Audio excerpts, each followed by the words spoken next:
Adesias à tous. Dans la continuité de notre série sur la santé mentale, nous allons parler aujourd'hui du harcèlement au travail. Qu'est-ce qui est considéré comme harcèlement au travail? Salarié d'une entreprise, vous subissez des agissements inappropriés depuis quelque temps. Vous souhaitez vous renseigner sur le harcèlement moral et ses effets? C'est votre droit. Il est essentiel de réagir face au harcèlement au travail, de dénoncer ces comportements pour pouvoir exercer votre fonction dans de bonnes conditions. Nous sommes conscients qu'il n'est pas toujours évident de les identifier. Ils peuvent prendre des formes différentes, comme des gestes, des attitudes ou des paroles violentes. Alors, comment agir en cas de harcèlement au travail? Quelles sont les solutions pour lutter contre? L'arrêt de travail est-il une solution? Le harcèlement moral se manifeste par des propos ou des comportements répétés pouvant entraîner pour la personne qui les subit une dégradation de ses conditions de travail. Pour caractériser cette infraction, il faut prouver que ces comportements ont entraîné une atteinte aux droits et à la dignité de la victime. Quand commence le harcèlement au travail? Il se vérifie lorsque le salarié va subir des agissements répétés de nature à engager une dégradation de ses conditions de travail susceptibles de porter atteinte à ses droits, à sa dignité, d'altérer sa santé physique ou mentale et de compromettre son avenir professionnel, que ceci ait été intentionnel ou pas. Comment reconnaître une situation de harcèlement moral? En empêchant la personne de s'exprimer ou de s'exprimer normalement, en ne tenant pas compte de ses remarques et avis, en critiquant systématiquement et excessivement son travail, parfois avec des critiques contradictoires d'un jour ou d'une semaine à l'autre. Quels sont les 4 types de harcèlement? Il peut prendre plusieurs formes telles que les intimidations, insultes, moqueries ou menaces en ligne, la propagation de rumeurs, le piratage de comptes et l'usurpation d'identité digitale, la création d'un sujet de discussion, d'un groupe ou d'une page sur un réseau social, une conduite vexatoire qui se produit de manière répétée ou par une seule conduite grave. Comment prouver que l'on est harcelé au travail? Nous pouvons le prouver par un certificat médical, des témoignages et attestations sur l'honneur de vos collègues, des clients de l'entreprise ou tout autre tiers avec qui vous êtes régulièrement en contact dans le cadre de votre activité professionnelle, des SMS, des mails qui sont hostiles ou non désirés, qui portent atteinte à la dignité ou à l'intégrité psychologique et ou physique de la personne au travail et qui rend le milieu de travail néfaste pour elle. Concernant les manifestations de harcèlement psychologique au travail, voici quelques exemples de harcèlement.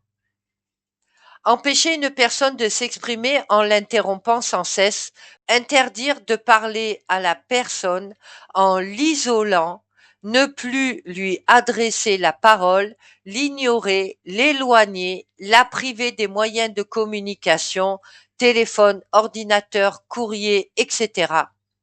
Déstabiliser une personne en se moquant de ses convictions, de ses goûts, de ses points faibles, faire des commentaires désobligeants, mettre en doute son jugement.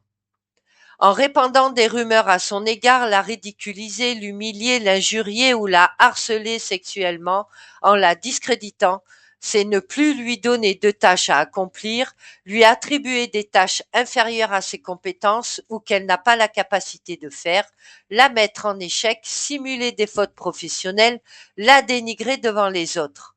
Menacer, agresser la personne en hurlant, la bousculant, en endommageant ses biens, harceler une personne en raison de motifs discriminatoires tels que la race, le sexe, l'orientation sexuelle ou le handicap. C'est la Charte des droits et libertés des personnes, articles 10 et 10.1. Que faire en cas de harcèlement sur le lieu de travail? Si vous êtes témoin ou victime de harcèlement sur votre lieu de travail, vous pouvez le dénoncer de plusieurs façons. Alertez votre employeur ou votre référent syndical si votre entreprise en possède un, par lettre recommandée avec accusé réception pour conserver une trace écrite. Comment faire face à des reproches injustifiés au travail? Laissez la personne s'exprimer jusqu'au bout, ne répondez que lorsqu'elle vous vous sentez prêt. N'hésitez pas à lui demander un moment pour réfléchir et faites le tri. Ce que l'on vous a reproché ne remet pas en question totalité de votre état d'être. Est-il possible de quitter son travail pour harcèlement? Un salarié peut quitter son poste pour harcèlement moral ou pression, mais il doit en apporter la preuve. L'abandon de poste se distingue de la démission et conduit à la suspension de la rémunération. Un abandon de poste sans justification peut entraîner un licenciement pour faute grave. Il est possible d'être en arrêt maladie à cause de harcèlement en milieu professionnel. Si votre état de santé est impacté, vous pouvez consulter un médecin qui réalisera un arrêt de travail pour vous protéger. Si vous êtes victime d'agissements violents répétés, nous vous conseillons d'en parler à votre employeur. Peut-on être licencié à cause d'un arrêt maladie déposé à cause d'un harcèlement? La réponse est non. Votre employeur n'a pas le droit de vous licencier car vous êtes en arrêt maladie à cause d'un harcèlement moral que vous avez vécu au sein de son entreprise. Vous êtes protégé par la loi, vous avez le droit de dénoncer les agissements dont vous avez été victime.